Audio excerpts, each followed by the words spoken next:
معمر بن راشد اور یونس نے خبر دی، انہیں زاہری نے کہا کہ مجھے ابو سلمہ نے خبر دی کہ نبی کریم صلی اللہ علیہ وسلم کی زوجہ مطہرہ حضرت عائشہ رضی اللہ عنہا نے انہیں خبر دی کہ جب حضرت صلی اللہ علیہ وسلم کی وفات ہو گئی، ابو بکر رضی اللہ عنہ اپنے گھر سے جو صح میں تھا اپنے گھوڑے پر سوار ہو کر آئے، اترتے ہی مسجد میں تشریف لے گئے۔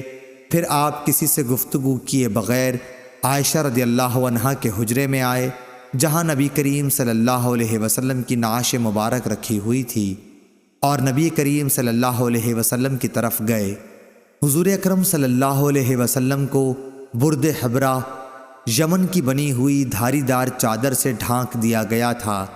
پھر آپ نے حضور صلی اللہ علیہ وسلم کا چہرہ مبارک کھولا اور جھک کر اس کا بوسہ لیا اور رونے لگے۔ آپ نے کہا، میرے ماں باپ آپ پر قربان ہوں، اے اللہ کے نبی، اللہ تعالیٰ دو موتیں آپ پر کبھی جمع نہیں کرے گا سوا ایک موت کے جو آپ کے مقدر میں تھی، سو آپ وفات پا چکے۔ صحیح بخاری حدیث نمبر 1241 1242